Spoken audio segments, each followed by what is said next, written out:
kan? Semuanya karena masih tanpa S1 ya. Gue ingat semua lecture kemarin karena di terus gue Ada backup kompetensi sini khusus ternyata mengenai soalnya di PDF radioterapi itu harus dibuka. yang secara mandiri gitu. Tapi perlu saya kenalkan karena di SKD itu ada adik-adik harus tahu yang namanya radioterapi atau radiasi itu seperti apa.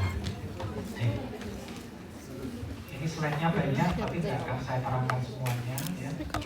Dan saya kalau terangin satu slide itu bisa ngobrol 5 menit sampai 10 menit sendiri. Jadi dengerin aja apa yang saya omongin gitu. Kalau terlalu melihat slide nanti malah bingung sendiri ya.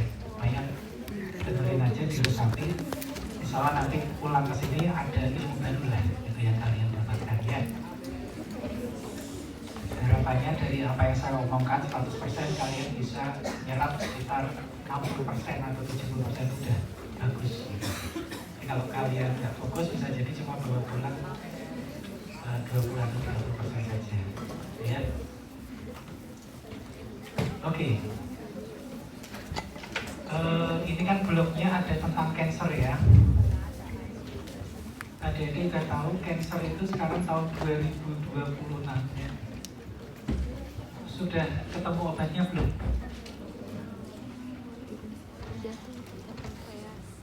Kanker apakah permasalahannya sudah selesai di 2026 ini?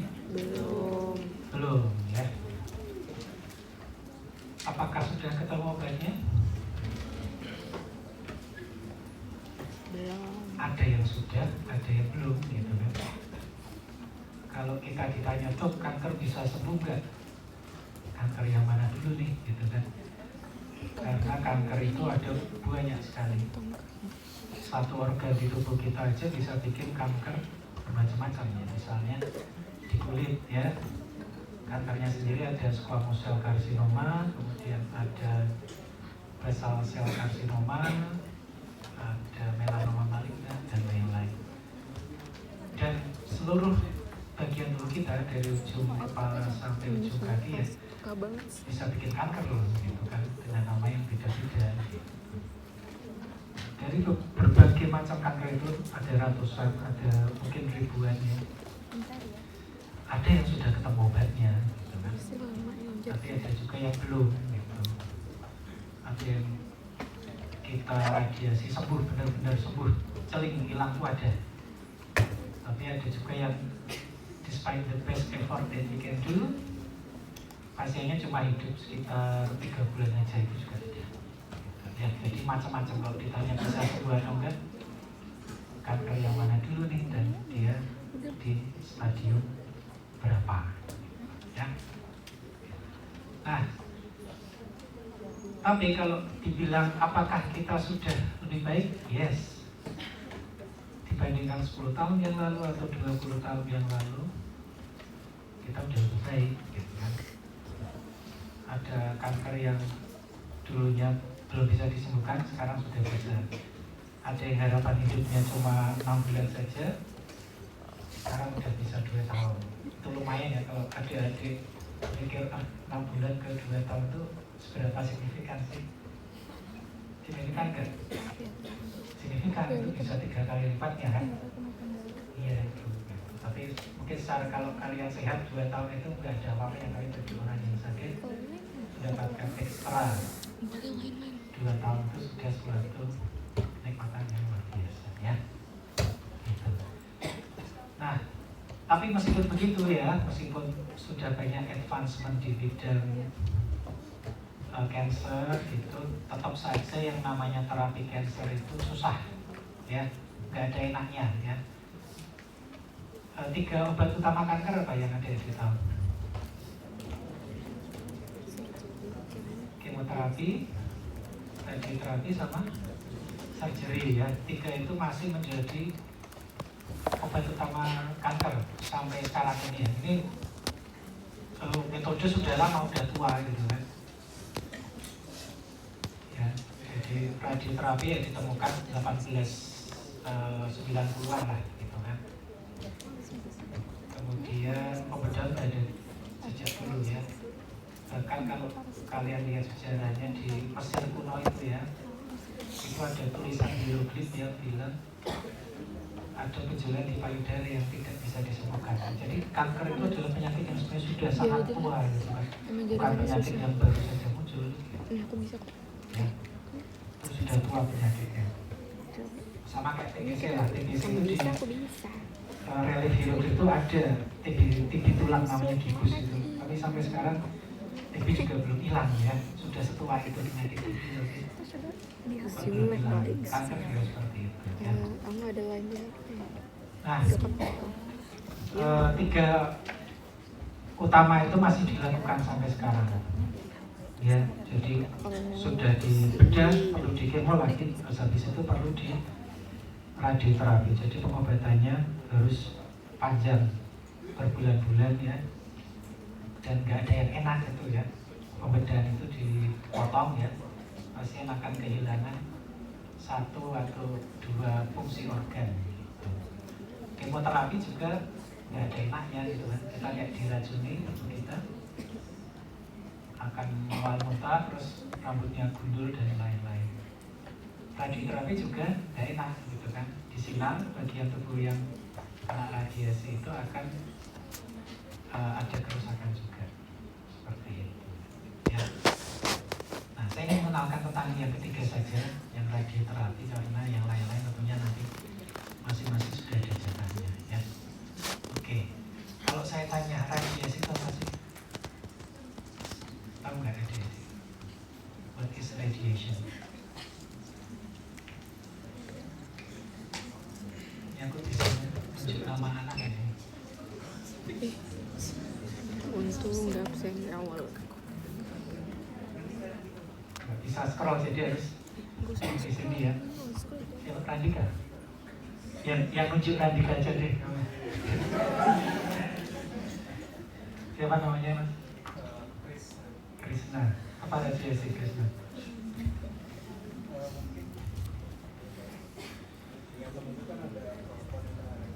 Iya.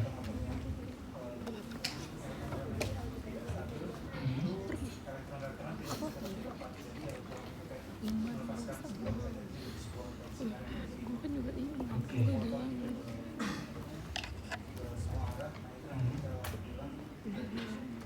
Oke. Good. Pintar kamu.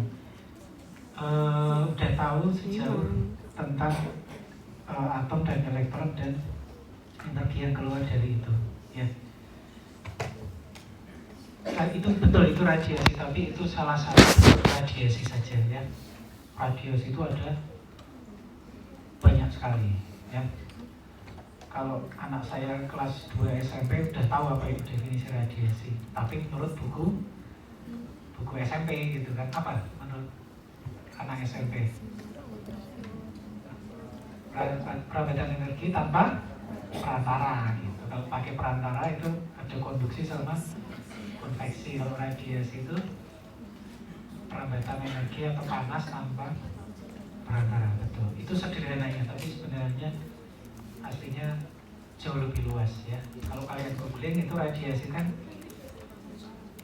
betul perpindahan energi. Jadi energi kan tidak dapat diciptakan dan tidak dapat dimusnahkan. Itu hukum termodinamika berapa? Pertama ya. Gitu. Ya. Sebenarnya ada penciptaan ada itu, tapi pertama kali ketika alam semesta, Tuhan menciptakan alam semesta di awal melalui Big Bang itu, di saat itulah tercipta materi dan energi gitu ya. Tapi setelah itu energi itu konstan gitu kan, dia tidak bertambah lagi dan tidak berkurang gitu, selalu ada, cuma pindah-pindah doang gitu kan. Sekarang jadi bentuk ini, besok jadi bentuk yang lain seperti itu. Dan energi itu cenderung dinamis ya, jarang dia cuma menetap di satu tempat, pengennya pindah-pindah gitu kan. Nah, radiasi itu adalah salah satu cara memindahkan energi dari satu tempat ke tempat yang lain. Sederhana itu ya. Itu jadi bukan sesuatu yang fancy-fancy banget juga gitu kan. Kita setiap hari akrab dengan radiasi, bahkan kita bisa melihat cahaya. Cahaya itu adalah salah satu bentuk radiasi juga. Ya. Kita berdiri di sini ya. Di satu ruangan ini kalau ada 1 orang sama ada 200 orang, lebih panas mana? 200 kan? Karena setiap individu itu juga mengeluarkan radiasi. Bahkan kita makan pisang satu aja itu dia mengandung ada radiasinya gitu. Karena ada mineral-mineral dari bumi yang masuk ke pisang tersebut, gitu, terus mengeluarkan radiasinya. Tapi itu harmless gitu kan, karena kecil dia tidak berpengaruh apa-apa ke tubuh kita. Gitu.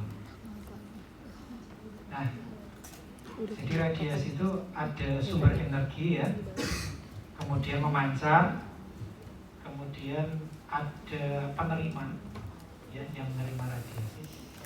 Dia melewati atau through the medium. Jadi ketika ada media di tengah-tengah antara pemberi dan penerima itu ada yang dilewati. Yang dilewati itu bisa ruang hampa, bisa juga ada atmosfer, udara, mungkin juga benda padat atau benda cair ya. Dia bisa lewat benda padat juga dalam keadaan tertentu. Oleh karena itu kenapa kita bisa dapat sinyal handphone di sini, karena dia bisa nembus benda padat gitu ya.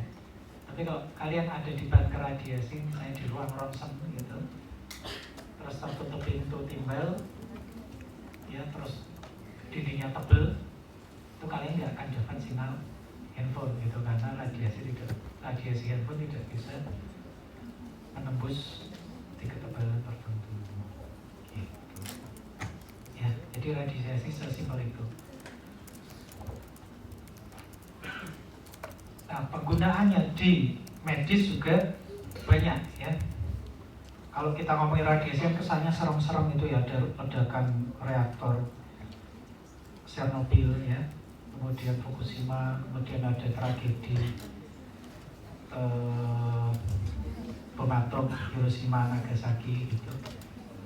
Terus nanti ada mutasi genetik, Bruce Banner kena sinar gamma jadi Hulk gitu kan, terus Godzilla kadal biasa jadi kadal raksasa. Ya sebenarnya tidak sekeren itu ya. Radiasi di medis itu sangat terkontrol sekali. Zaman sekarang dia sangat aman, relatively safe ya. Kecelakaan radiasi hampir nggak pernah ada ya. Gitu. Manfaatnya besar. Zaman sekarang manusia sudah bisa mengharness energi radiasi, digunakan untuk yang baik-baik gitu. Yang zaman dulu masih lomba-lomba kan, pengennya saling menghancurkan, bikin bom atom. Sekarang juga masih sih, nanti Amerika sama Iran juga akan pakai itu juga nih, kalau tidak kirim. Tapi selama masa damai itu energi radiasi dipakai untuk menghasilkan energi yang clean ya, tanpa emisi karbon, untuk dipakai untuk kehidupan manusia dan juga di bidang medis ya. Oke, ini adalah salah satu bentuk energi ya. Tadi Mas Krisna bilang ada elektron yang bergerak kemudian memunculkan sinaptik ya. Salah satu bentuk energi yang paling banyak di alam semesta ini adalah energi gelombang elektromagnetik ya. Itu ada di seluruh alam semesta kita, banyak dia, mulai dari cahaya yang kita lihat, kemudian alat sinar X yang mengeluarkan energi radiasi X-ray ya, gelombang radio, gelombang televisi, gelombang handphone, itu semuanya adalah gelombang elektromagnetik, dari kadar yang paling rendah sampai yang paling tinggi ya. Karena dia gelombang tentunya punya panjang gelombang dan frekuensi gitu, amplitude juga ya. Sekarang saya tanya, kalau yang energinya besar itu yang panjang gelombangnya besar atau yang frekuensinya besar? Yang mana? Yang frekuensinya besar atau panjang gelombangnya besar? Frekuensi, betul. Ini saya nanya fisika ya, padahal dia masuk dokteran itu karena nggak suka fisika kan ya. juga nggak suka fisika, saya pengennya milihnya biologi atau kedokteran gitu, karena menghindari namanya matematika sama fisika gitu. Ternyata ketemu lagi gitu, nanti akan kepake juga gitu.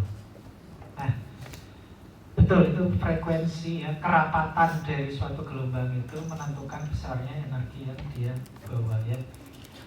Kalau suatu gelombang itu rapat ya, rapat itu artinya frekuensinya tinggi, panjang gelombangnya rendah ya, itu energinya besar. Itu ada di gelombang-gelombang yang di sisi sini, sisi kanan kalian. Tapi kalau suatu gelombang itu panjang gelombangnya gede, frekuensinya kecil, itu energinya kecil pula. Nah, di sisi sono ada gelombang-gelombang yang energinya rendah, gelombang radio, gelombang televisi, gelombang handphone, ya, microwaves, radio waves, ya, Bluetooth, ya, dan lain-lain, infrared, itu rendah. Di sisi sini yang tinggi, ya, X-ray, gamma ray, sinar UV itu tinggi. Bedanya tentunya ada efeknya di tubuh kita dan tidak ada efeknya ya. Kalian dilewati gelombang radio, apakah ada efeknya? No, ya. Ada sinyal handphone yang lewat di kepala kita, apakah kalian merasakan pusing? Enggak terjadi apa-apa. Bahkan di indera nggak bisa gitu loh. Ya. Kalian bisa nggak melihat gelombang radio atau televisi di sekeliling kalian? Nggak bisa. Setelah energi gelombang itu diubah menjadi bentuk yang lain, ya, menjadi gambar atau suara, baru kalian bisa mengindra. Karena energinya sekecil itu, harus ada device yang bisa mengkonversi energi itu menjadi energi bentuk yang lain. Radio wave menjadi, ada pesawat radio nanti jadi sound wave. Sound wave itu mungkin juga tidak selamanya bisa didengar manusia. Kalau nanti frekuensinya nggak sesuai sama telinga kita ya nggak kedengeran gitu. Ya.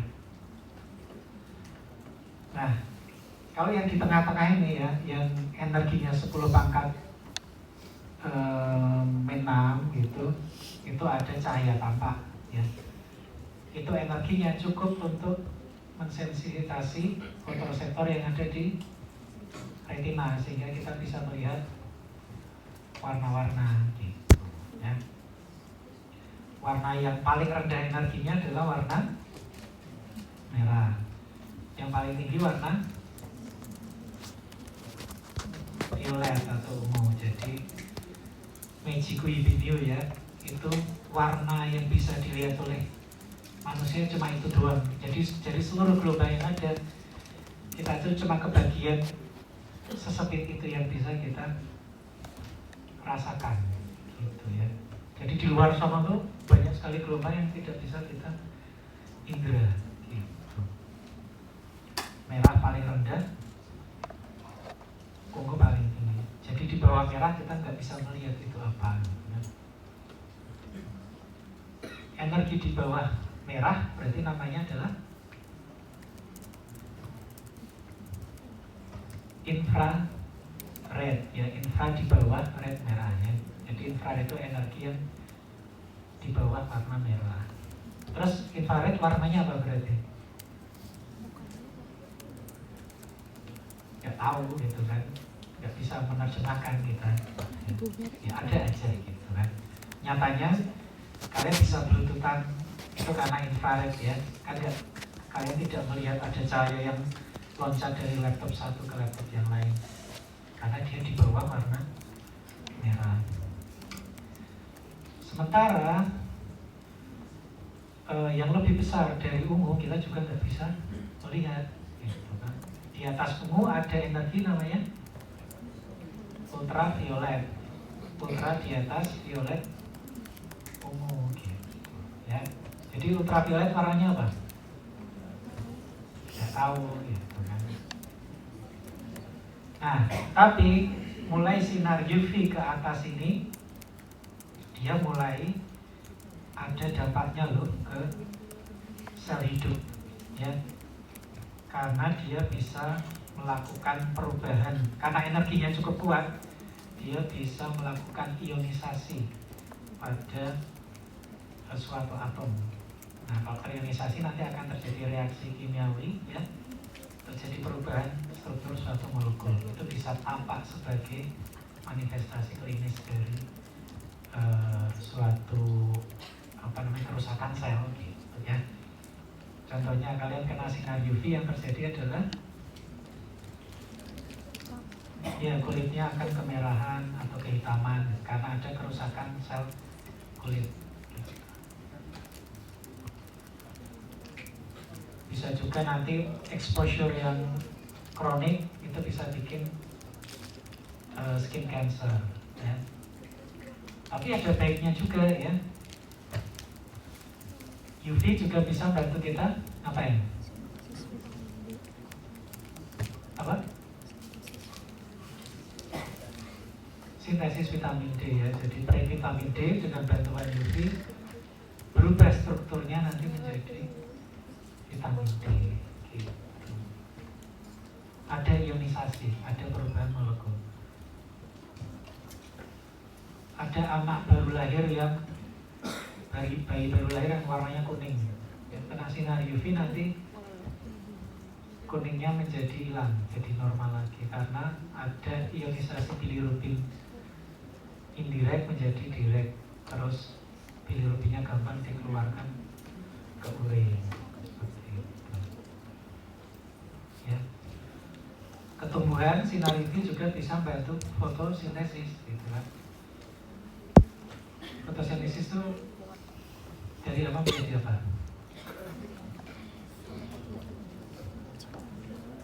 CO2 plus H2O menjadi C6H12 O6 sama O2, gitu. CO2 plus H2O ini senyawa yang energinya rendah, ya, tapi ketimpa energi dari sinar UV dia kedapatan energi menjadi senyawa berenergi tinggi, yaitu glukosa, gitu. Pindah energinya, gitu. Ingat tadi alam itu berusaha memindahkan energi dari satu tempat ke tempat yang lain. Nah, terus selanjutnya glukosa bekerja menghidupi manusia dan seluruh makhluk hidup di permukaan bumi, ya. Tapi ingat, energi tidak pernah jahat atau baik, ya. Energi itu bebas nilai, tapi dia menguntungkan, merugikan, atau tidak ada gunanya sama sekali, gitu. Kalau dia terlalu sedikit nggak ada gunanya, kalau terlalu banyak merusak, ya. Kalau pas dia bisa memberikan manfaat, gitu, ya. UV tadi ada manfaatnya tapi ada merusaknya juga, ya. Sinar X itu juga seperti itu, sinar gamma juga seperti itu. Ya, makin besar energinya, makin besar potensi merusaknya juga. Tapi dia juga mengandung manfaat lain, yaitu karena dia bisa merusak struktur suatu sel. Ini bisa nih kalau dipakai untuk mengobati suatu penyakit, gitu kan. Oke, saya lanjutkan ke slide berikutnya. Ini tak lewati dulu. Nah, radiasi itu salah satu obat kanker, ya. Kenapa kira-kira kok radiasi bisa dipakai untuk mengobati kanker? Gimana sih cara kerjanya?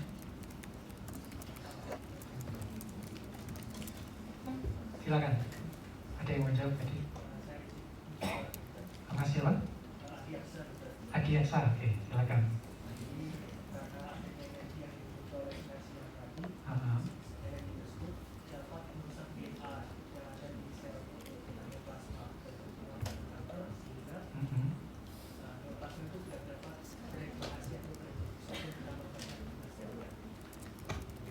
Oke, good.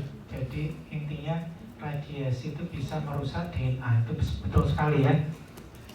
Kita lihat cara kerjanya. Nah, seperti ini. Kalau ada radiasi datang, ya, sinar X atau sinar gamma datang ke tubuh kita, dia masuk, itu kan energinya kan diserap, ya. Dia akan melontarkan elektron dari suatu molekul, dalam hal ini mungkin molekul DNA gitu, sehingga DNA itu terionisasi, berubah molekulnya gitu. Kalau dia berubah, fungsinya bisa jadi tidak seperti sebelumnya gitu. Harusnya DNA gen A itu fungsinya untuk menghasilkan protein B gitu kan, tapi karena kena radiasi, gen A ini menjadi gen A yang tidak sempurna, sehingga protein yang dihasilkan nanti juga tidak sempurna. Padahal kalau protein B ini gunanya sangat penting untuk pembelahan sel, bisa jadi nanti selnya tidak bisa membelah gitu. Atau ekstrimnya lagi mungkin malah langsung mati gitu kan, kalau kerusakannya ekstrim. Kerusakan DNA itu bisa yang sangat simpel seperti kehilangan basa nitrogennya, ATGC gitu, hanya hilang gitu, itu base loss ya. Tapi bisa juga serusak double strand break gitu kan, yang bisa direparasi maupun yang tidak bisa direparasi gitu. Nah, DNA bisa rusak karena radiasi ya. Itulah kenapa radiasi bisa dipakai untuk menghancurkan sel kanker. Oke, tapi tunggu dulu ya. Kita mau bunuh kanker, misalnya kita bakar aja, DNA juga bisa rusak. Kenapa kita nggak pakai api saja? Bakar juga nanti orangnya.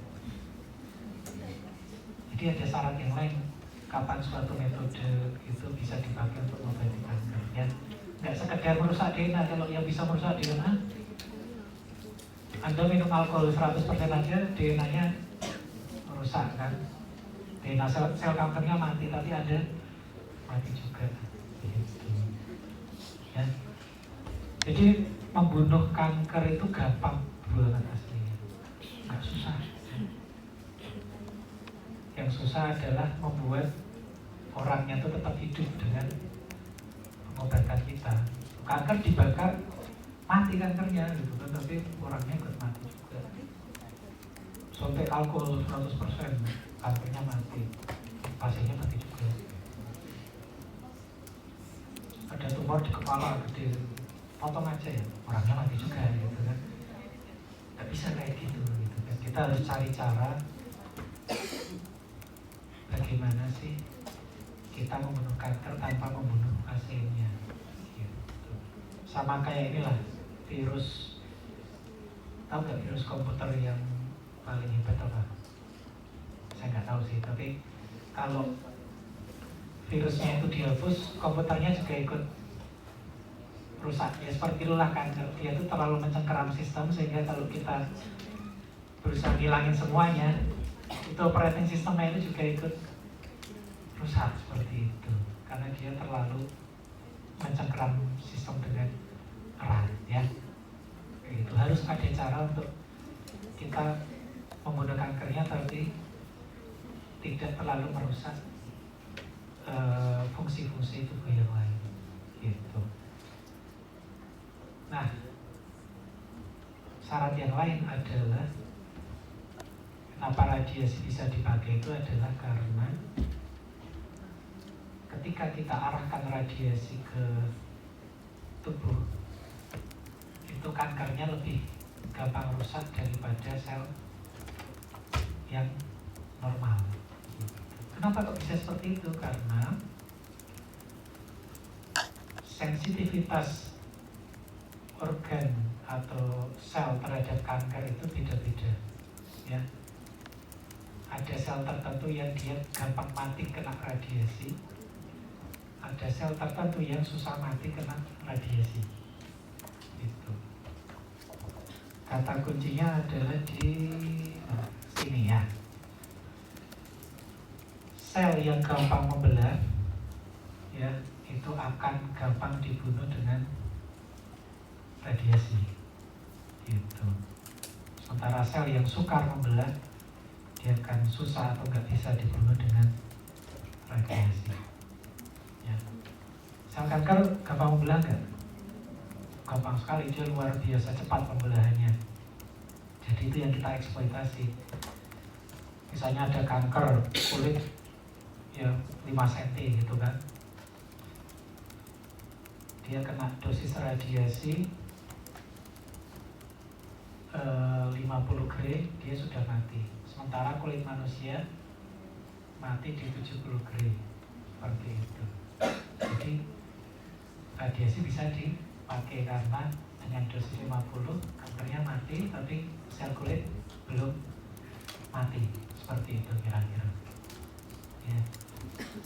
Jadi ada perbedaan mitosis di sini. Semakin cepat mitosis suatu sel, maka akan semakin sensitif dia terhadap radiasi. Gitu. Ya, bukan cuma masalah merusak DNA saja, gitu ya. Tapi juga ada perbedaan dari sensitivitas. Dok, berarti kalau ada organ yang cepat membelah di tubuh kita, dia juga bisa mati kena radiasi. Iya enggak? Betul juga. Gitu. Apa contohnya organ tubuh kita yang cepat membelah sehingga kena radiasi gampang rusak? Ya kulit termasuk, tapi kulit itu cadangannya banyak ya, jadi bisa tumbuh dengan cepat juga.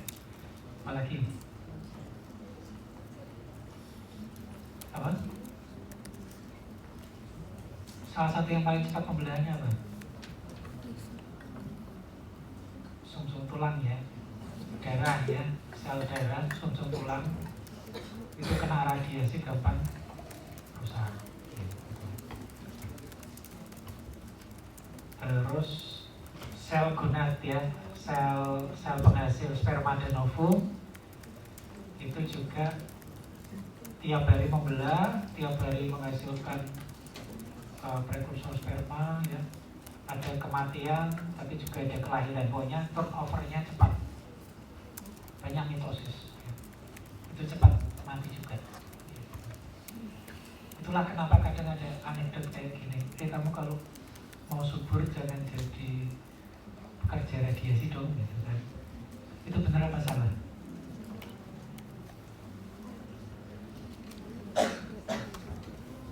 Kamu belum punya anak nih, jangan jadi radiologis dong atau dokter radioterapi. Betul apa salah?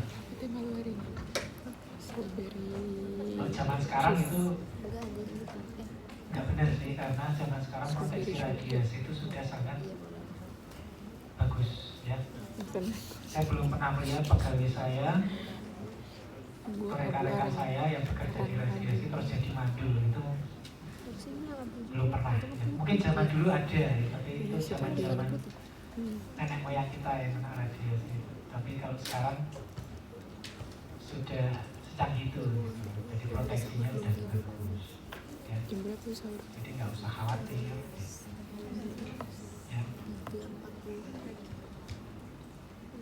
Itu jadi sel-sel yang sifatnya gampang membelah, sel-sel muda ya, itu sensitif radiasi.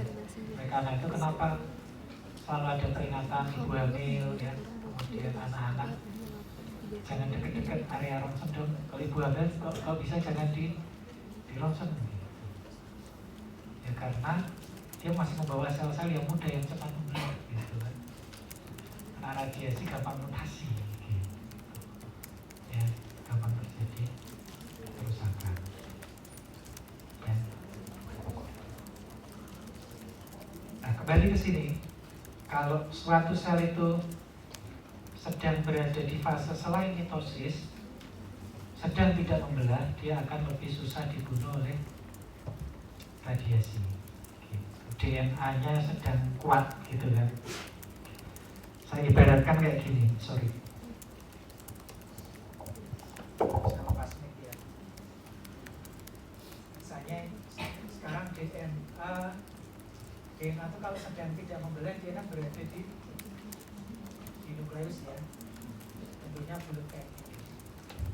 Ada radiasi datang 5 biji nih, foton ya, sinar X datang 5, ada nukleus, ini cuma kena 2, yang 3 lainnya lewat Terus bandingkan ketika sedang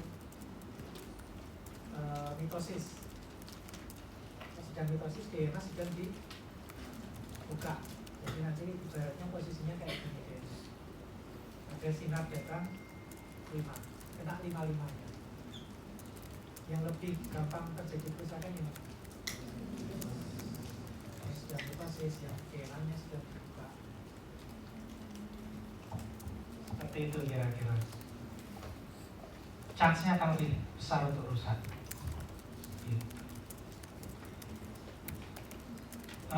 Ibaratnya kalau sel mitosis itu diradiasi, dosisnya cukup 2 Gray saja, itu sel itu sudah mati. Sementara kalau sedang tidak mitosis itu butuh 100 Gray untuk bisa mati. Itu 2 sama 100 perbedaan yang sangat besar.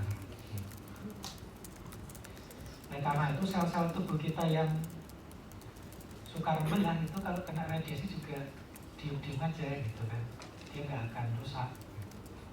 Sel tubuh apa yang suka membelah atau tidak membelah? Sel saraf ya. Sel saraf itu adik-adik umurnya berapa sekarang? 20, 21. Sel otaknya masih membelah nggak? Agak ya, udah selesai, kalian udah harus ikhlas. Sel otaknya gini-gini doang gitu, nggak bisa tambah lagi neuronnya. Tapi tetap bisa pintar loh ya, jangan. Meskipun nggak tambah neuronnya, tapi bisa pielinisasi gitu ya, bisa bikin hubungan antar neuron, jadi tetap bisa tambah pintar. Ya. Asal jangan diganggu aja sama alkohol atau rokok atau yang lainnya gitu. Nah, oleh karena itu selanjutnya kanker-kanker yang berasal dari sel-sel yang cepat membelah itu akan gampang dibunuh oleh radiasi ya. Tadi ada kanker darah. Darah kalau jadi kanker namanya leukemia ya. Leukemia itu diradiasi gampang mati. Ada tumor testis namanya seminoma, itu juga cepat membelah. Asalnya dari sel-sel di testis gitu. Kena radiasi juga gampang mengecil. Dari 10 cm jadi 0 cm itu bisa. Gitu. Limfoma, sel penderita bening, saya sering dapat ya, dari 5 cm jadi 0 bisa, karena dia sangat sensitif. Nah, terus di bawahnya ada kanker yang sensitif juga ya, kanker nasofaring, kemudian kanker serviks ya, kanker-kanker di kulit itu cepat membelah juga meskipun tidak secepat yang paling atas itu, tapi masih bisa dikontrol dengan radiasi. Tapi kalau kita ngomong kanker-kanker yang ada di bawah ya, yang berasal dari otot, tulang, saraf ya, jaringan-jaringan mesenkimal atau jaringan-jaringan penyokong yang membelahnya itu sesekali aja gitu, itu diradiasi juga nggak mempan gitu. Obat utamanya bukan radiasi gitu ya. Ada sarkoma otot, jaringan lunak ya, kanker-kanker dari neuron, dari sel glia gitu, itu susah dibunuh dengan radiasi. Harus ada obat yang lainnya dulu kayak pembedahan atau kemo baru bisa hilang gitu ya. Saya sampai jam berapa yuk? Udah jam segini. Saya sampai jam 12.05 atau 15? 5. Oke. Berarti 5 menit lagi. Oke, sekilas ya, tujuan radiasi bisa menyembuhkan ya pada kasus-kasus tertentu tadi, kanker nasofaring stadium 1, 2, bahkan 3 itu masih bisa sembuh dengan radiasi ya, karena dia sangat sensitif. Kenapa nggak dioperasi aja dok kanker nasofaring? Karena susah dioperasi, letaknya terlalu dalam di tengah-tengah kepala. Kalau mau operasi harus buka wajah, itu kan cacat pasiennya. Jadi kanker nasofaring dianggap tidak bisa dioperasi. Untungnya di radiasi bisa hilang, gitu. Sensitif, gitu kan. Hodgkin lymphoma stadium awal yang bisa sembuh dengan radiasi. Kanker serviks stadium 2 itu masih bisa sembuh dengan radiasi. Tapi kalau kita nemu yang kayak gini ya, ini kanker payudara, udah stadium 4 nih, udah kanan kiri ya.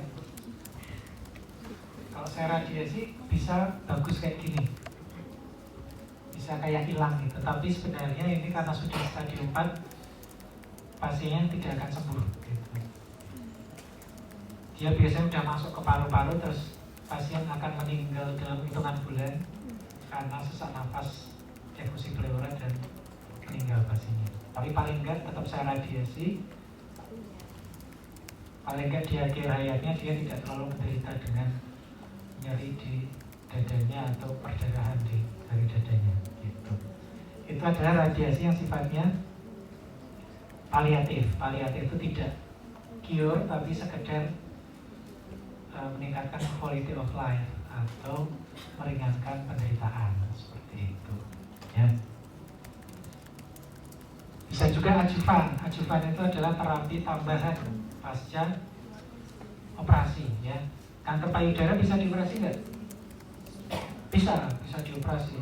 Gampang karena letaknya di luar gitu. Kalau diambil orang masih bisa hidup dengan baik ya, cuma kehilangan estetika saja gitu. Nah setelah dioperasi kadang masih sisa tuh, nah sisanya saya radiasi, itu bisa sembuh gitu kan ya. Kalau belum telat dia datang stadium 1, belum metastasis ya, masih di situ doang gitu kan, operasi dulu, kemudian radiasi itu angka kesembuhannya tinggi sekali, mencapai 90%.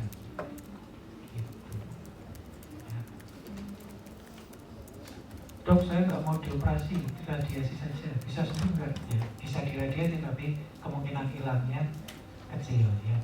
Kalau kanker payudara paling bagus memang kalau bisa dioperasi dulu, baru diradiasi atau di kemo gitu.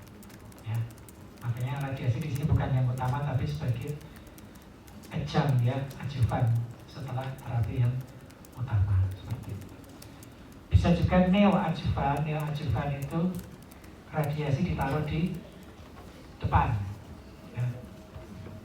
Kanker rektum dikecilin dulu pakai radiasi supaya nanti dokter bedah lebih enak operasinya, lebih gampang potongnya, itu juga bisa ya. Nah ini alat radiasi, ada eksternal beam, ada brachytherapy. Eksternal itu artinya sinarnya datang dari luar tubuh ya.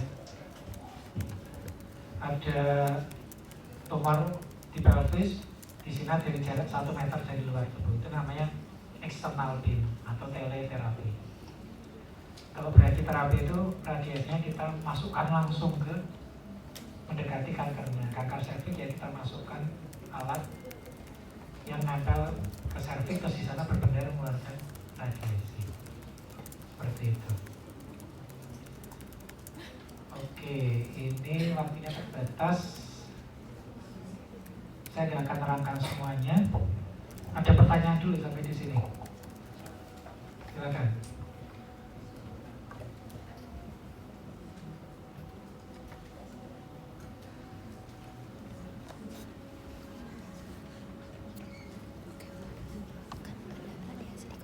Nah, kalau belum ada terangin efek sampingnya ya. Efek samping radiasi itu kebanyakan lokal ya. Langsung gambar aja deh. Kita sinar payudara ya, nanti yang kena efeknya adalah di payudara itu ya. Kalau kemo beda, kemo kan masuk ke daerah sehingga efeknya ada dari ujung kepala sampai ujung kaki, dia sistemik terapi ya. Rambutnya gundul, mual muntah, lemas ya, sel darahnya turun. Tapi radiasi kita tembak di payudara ya nggak akan rambutnya rontok gitu ya. Yang kena dampaknya cuma satu kotaan ini saja. kulitnya akan kehitaman atau kemerahan. Ini sifatnya acute. Acute itu cepat muncul tapi juga cepat hilang gitu kan. Saya sinar sekarang lecet, tapi 2 minggu lagi udah sembuh. Ya, itu efek akut. Saya sinar tumor lidah, akan terjadi sariawan seperti itu, nggak enak sama sekali gitu kan. Pasiennya nggak bisa makan dan lain-lain. Tapi tunggu 2 minggu atau sebulan, dia kembali lagi seperti semula ya, bisa makan lagi. Itu akut ya, cepat muncul tapi juga cepat hilang. Kalau yang sebelah kanan itu efek kronis atau late ya, munculnya lambat tapi hilangnya juga lama gitu. Misalnya payudara yang tadi kita radiasi, di sini terjadi fibrosis, terus drainase lymph node-nya jadi kurang bagus ya, terjadi edema di lengan gitu. Itu efek jangka panjang. Atau lidah yang tadi kita sinar mungkin sudah tidak sariawan lagi, tapi papilnya jadi atrofi, jadi kurang bisa merasakan makanan. Itu efek jangka panjang ya. Tidak selalu terjadi tapi bisa terjadi gitu. Oke, ada pertanyaan? No? Oke, kalau nggak ada, pendalaman materi tentang ini nanti pas koas akan kita bawakan lagi nanti setelah Bisa salah satu atau kombinasi. Sekian dari saya. Ya, assalamualaikum warahmatullahi wabarakatuh. Bisa salah satu atau kombinasi. Tergantung kasus kali ya. Tergantung kasus. Enggak, aku tuh nggak denger tadi sama dengan kelompok